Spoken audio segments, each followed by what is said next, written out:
അസ്സലാമു അലൈക്കും dear friends. ഇന്നത്തെ നമ്മുടെ സ്പെഷ്യൽ നിങ്ങൾ ആരും ഇതുവരെയും ട്രൈ ചെയ്ത് നോക്കിയിട്ടില്ലാത്ത ഒരു അടിപൊളി വെറൈറ്റി റെസിപ്പിയാണ്. നമ്മുടെ ഈ വീഡിയോ കണ്ടുകൊണ്ടിരിക്കുന്ന സമയത്ത് നിങ്ങൾക്ക് ഇഷ്ടപ്പെടുകയാണെങ്കിൽ ഒന്ന് ലൈക്ക് ചെയ്തേക്കണേ. അതുപോലെ തന്നെ നമ്മുടെ ഈ ചാനൽ ആദ്യമായിട്ട് കാണുന്നവരും ഇതുവരെയും സബ്സ്ക്രൈബ് ചെയ്യാത്തവരും പ്ലീസ് ഒന്ന് സബ്സ്ക്രൈബ് ചെയ്തേക്കണേ. ഞാനിടുന്ന വീഡിയോസ് ഉടനടി കിട്ടുന്നതിനായി സബ്സ്ക്രൈബ് ബട്ടന്റെ തൊട്ടടുത്ത് കാണുന്ന ബെല്ലൈക്കൺ കൂടി ക്ലിക്ക് ചെയ്തിട്ട് ഓൾ എന്ന ഓപ്ഷൻ എനേബിൾ ചെയ്യാനും മറക്കല്ലേ.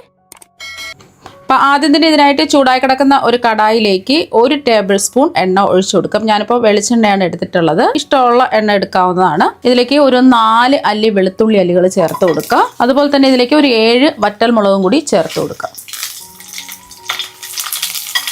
ഈ വറ്റൽമുളകെല്ലാം ഒന്ന് മൂത്ത് വരണം. അതുപോലെ തന്നെ വെളുത്തുള്ളിയും ഒന്ന് വാടി വരണം.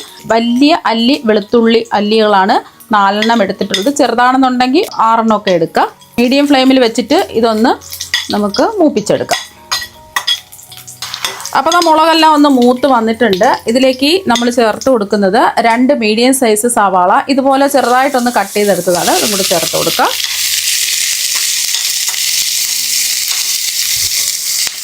അപ്പോൾ സാധാരണ എരിവുള്ള വറ്റൽ മുളകാണ് ഞാൻ എടുത്തിട്ടുള്ളത്. അപ്പോൾ നിങ്ങൾക്ക് വേണമെന്നുണ്ടെങ്കിൽ എരിവ് കുറഞ്ഞ കാശ്മീരി മുളക് വേണമെന്നുണ്ടെങ്കിലും എടുക്കാം. വറ്റൽ മുളക് ഇല്ലാന്നുണ്ടെങ്കിൽ ലാസ്റ്റിൽ മുളക് പൊടി ഒന്ന് വഴറ്റിയെടുത്താൽ മതിയാവും.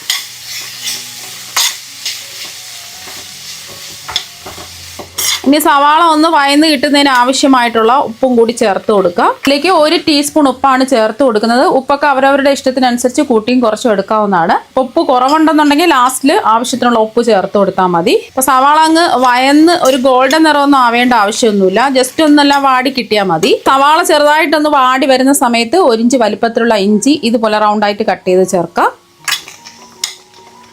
അപ്പോൾ ഇഞ്ചിയുടെ ടേസ്റ്റ് ഇഷ്ടമാണെന്നുണ്ടെങ്കിൽ ഇഞ്ചി ചേർത്ത് കൊടുത്താൽ മതി. ഇഞ്ചി വേണ്ടാന്നുണ്ടെങ്കിൽ ഇഞ്ചി ഒഴിവാക്കുക. അപ്പോൾ ഇഞ്ചി കൂടെ ചേർത്ത് കൊടുത്ത് 1 മിനിറ്റ് ഒന്ന് ഇളക്കി കൊടുത്തിട്ടുണ്ട്. വാളെല്ലാം ഇതുപോലെ ഒന്ന് വാടി കിട്ടിയാൽ മതി. ഒരുപാട് അങ്ങ് വാടി ഗോൾഡൻ നിറമൊന്നും ആവേണ്ട ആവശ്യമില്ല. ഈ ഒരു സമയം നമ്മൾ ഇതിലേക്ക് ചേർത്ത് കൊടുക്കുന്നത് 3 തക്കാളി ഇതുപോലെ നീളത്തിൽ കട്ട് ചെയ്തെടുത്തതാണ്. ചെറിയ തക്കാളി ആണെന്നുണ്ടെങ്കിൽ 4 എണ്ണം എടുക്കുക. വലിയ തക്കാളി ആണെന്നുണ്ടെങ്കിൽ 3 എണ്ണം എടുക്കുക. 2 3 ഒക്കെ എടുത്താൽ മതിയാകും. നമ്മളിത് തക്കാളിയിലാണ് റെഡിയാക്കി എടുക്കുന്നത്. അപ്പോൾ തക്കാളിയും കൂടി ചേർത്ത് കൊടുത്തിട്ട് ഇതുപോലെ ഒന്ന് ഇളക്കി കൊടുക്കുക. എന്നിട്ട് തക്കാളി എല്ലാം ഒന്ന് സോഫ്റ്റായി വാടി കിട്ടുന്നതിന് വേണ്ടിയിട്ട് നമുക്ക് കുറച്ച് സമയം ഒന്ന് മൂടി വെച്ച് കൊടുക്കുക. മീഡിയം ഫ്ലെയിം വെച്ച് കൊടുക്കുക. നമ്മൾ മൂടി വെച്ച് കുക്ക് ചെയ്യാൻ വെച്ചിട്ട് ഒരു 2 മിനിറ്റ് കഴിഞ്ഞിട്ടുണ്ട്. ഇടയ്ക്ക് ഒന്ന് തുറന്ന് ഇളക്കി കൊടുത്തിട്ടുണ്ടായിരുന്നു. തക്കാളിയെല്ലാം വാടി നല്ല സോഫ്റ്റായിട്ട് വന്നിട്ടുണ്ട്.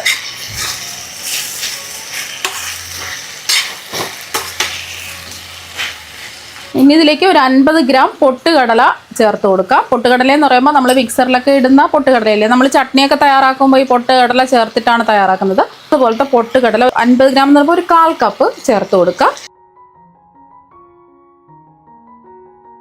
ഈ പൊട്ടുകടല ചേർത്ത് കൊടുക്കുമ്പോൾ നല്ലൊരു പ്രത്യേക ടേസ്റ്റാണ്. ഇതിൽ നമ്മൾ പ്രത്യേകിച്ച് തേങ്ങ ഒന്നും ചേർക്കുന്നില്ല. ഇത് എന്തിൻ്റെ കൂടെയും കഴിക്കാവുന്നതാണ്. അതാണ് ഇതിൻ്റെ പ്രത്യേകത.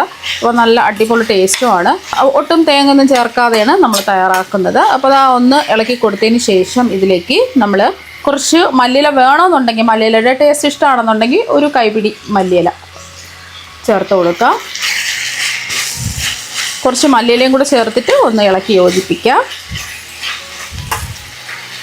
അപ്പം നമ്മൾ മുളക് പൊടിയൊക്കെ ചേർക്കുകയാണെന്നുണ്ടെങ്കിൽ നമ്മൾ തക്കാളി ഒന്ന് വഴറ്റി എടുത്തതിന് ശേഷം എത്രയാണോ നിങ്ങൾക്ക് എരിവിന് ആവശ്യമായിട്ടുള്ള മുളക് പൊടി ചേർത്ത് കൊടുക്കാവുന്നതാണ്. ഇപ്പോൾ കാശ്മീരി മുളക് പൊടിയാണെന്നുണ്ടെങ്കിൽ ഒരു 1.5 ടീസ്പൂണൊക്കെ ചേർത്ത് കൊടുത്താൽ മതി. എരിവുള്ള മുളക് പൊടിയാണെന്നുണ്ടെങ്കിൽ 1 ടീസ്പൂണൊക്കെ ചേർത്ത് കൊടുക്കുക. അതുപോലെ തന്നെ ഇതിൽ പച്ചമുളകൊന്നും നമ്മൾ എരിവിന് വേണ്ടി ചേർക്കുന്നില്ല. വെറും മുളക് മാത്രമാണ് ചേർക്കുന്നത്. ഒന്ന് മിക്സ് ചെയ്ത് യോജിപ്പിച്ച് എടുത്തതിന് ശേഷം 1 മിനിറ്റ് ഒന്ന് ഇളക്കി കൊടുത്തിട്ടുണ്ട്. ഇനി നമുക്കിത് ചൂടാണ്. ചൂട് മാറാൻ വേണ്ടിയിട്ട് നമുക്ക് മാറ്റി വയ്ക്കാം. ഇപ്പോൾ ഇതിൻ്റെ ചൂടൊക്കെ നന്നായിട്ട് മാറിയിട്ടുണ്ട്. ഇനി ഇത് മിക്സിയുടെ ജാറിലേക്ക് മാറ്റാം. ഇപ്പോൾ ഇതെല്ലാം മിക്സിയുടെ ജാറിലേക്ക് മാറ്റിയിട്ടുണ്ട്. ഇനി ഇതിൽ ഒട്ടും തന്നെ വെള്ളമൊന്നും ഒഴിക്കാതെ തന്നെ നമുക്ക് ഇതൊന്ന് അരച്ചെടുക്കാം. ഇപ്പം വെള്ളമൊന്നും ചേർക്കാതെ നല്ല കട്ടിക്ക് അരച്ചെടുത്തിട്ടുണ്ട്. ഈ ഒരു രീതിക്ക് അരച്ചിട്ടെടുക്കാം. തക്കാളിയുടെ ആ ഒരു ഈർപ്പം കൊണ്ട് തന്നെ നമുക്ക് വെള്ളമില്ലാതെ അരച്ചെടുക്കാൻ പറ്റും. ഇതൊരു ബൗളിലേക്ക് മാറ്റാം. ഇനി മിക്സിയിലൊക്കെ പറ്റി പിടിച്ചിരിക്കുന്നത് ഒരു 1/4 കപ്പ് വെള്ളത്തിൽ ഒന്ന് കഴുകി ഇതിലേക്ക് അങ്ങ് ഒഴിച്ചു കൊടുക്കും. ഇതെല്ലാം ഒന്ന് മിക്സ് ചെയ്തെടുക്കാം. ഈ ഒരു സമയം ഉപ്പൊക്കെ ഉണ്ടോ എന്ന് ചെക്ക് ചെയ്ത് നോക്കുക. ആവശ്യത്തിനുള്ള ഉപ്പ് ചേർത്ത് കൊടുക്കുക. അപ്പോൾ നിങ്ങൾക്ക് എത്രയാണോ കട്ടി വേണ്ടത് അതിനനുസരിച്ചിട്ട് റെഡിയാക്കി എടുക്കുക. കുറച്ചും കൂടെ വെള്ളം ഒഴിക്കണമെന്നുണ്ടെങ്കിൽ കുറച്ചും കൂടെ വെള്ളം ഒഴിച്ചിട്ട് റെഡിയാക്കി എടുക്കുക. കുറച്ച് കട്ടിക്കാണ് വേണ്ടതെങ്കിൽ ഈ ഒരു രീതിക്ക് റെഡിയാക്കി എടുക്കുക. ഇതൊന്ന് താളിച്ചൊഴിക്കുന്നതിന് വേണ്ടിയിട്ട് ഈ ഒരു കടായി ചൂടാക്കാൻ വെച്ചിട്ടുണ്ട്. ഇതിലേക്ക് 1-2 ടീസ്പൂൺ വെളിച്ചെണ്ണ ഒഴിച്ചു കൊടുക്കാം. എണ്ണ ഒന്ന് ചൂടാവട്ടെ. അപ്പോൾ എണ്ണ ഒന്ന് ചൂടായതിനു ശേഷം ഇതിലേക്ക് ഒരു 1/4 ടീസ്പൂൺ കടുകിട്ട് പൊട്ടിച്ചെടുക്കാം. കടുകെല്ലാം ഒന്ന് പൊട്ടി വരുന്ന സമയത്ത് ഇതിലേക്ക് ഒരു 1/2 ടീസ്പൂൺ ഉഴുന്ന് പരിപ്പ് ഇട്ട് കൊടുക്കാം. മുഴുവൻ ഉഴുന്നാണ്. അപ്പോൾ കടുകെല്ലാം പൊട്ടി ഉഴുന്നെല്ലാം മൂത്ത് ചെറിയൊരു നിറം മാറുന്ന സമയത്ത് കുറച്ച് കറിവേപ്പില ഇട്ട് കൊടുക്കാം. നമുക്ക് ഫ്ലെയിം ഓഫ് ആക്കാം. പിന്നെ നമ്മൾ താളിച്ചതെല്ലാം കൂടിയിട്ട് ഇതിൻ്റെ മുകളിലായിട്ട് അങ്ങ് ഒഴിച്ചു കൊടുക്കാം. ഇത് താളിക്കാതെ തന്നെ കഴിക്കാനും നല്ല ടേസ്റ്റാണ്. താളിച്ച് കഴിക്കുമ്പോൾ കുറച്ചും കൂടെ ടേസ്റ്റ് കൂടുതലായിരിക്കും. ഒന്ന് മിക്സ് ചെയ്തെടുക്കാം. ഇതിൻ്റെ ചോറിൻ്റെ കൂടെ കഴിക്കാം. വേറെ ഒരു കറിയുടെ ഒന്നും ആവശ്യമില്ല. അതുപോലെ തന്നെ ചപ്പാത്തി, അപ്പം, ഇടിയപ്പം, ബ്രേക്ക്ഫാസ്റ്റ് ആയിട്ടുള്ള എന്തിൻ്റെ കൂടെ നമുക്ക് സൈഡായിട്ട് കഴിക്കാവുന്നതാണ്. നല്ല അടിപൊളി ടേസ്റ്റാണ്. കളി സവാളൊക്കെ വെച്ചിട്ട് ഇതുപോലെ ഒരു പ്രാവശ്യം ഒന്ന് ട്രൈ ചെയ്ത് നോക്കുക. അപ്പോൾ തീർച്ചയായും നിങ്ങൾക്ക് എല്ലാവർക്കും ഒരുപാട് ഇഷ്ടമാകും. അപ്പോൾ നമുക്ക് മറ്റൊരു വെറൈറ്റി വീഡിയോ ആയിട്ട് വീണ്ടും കാണാം. താങ്ക്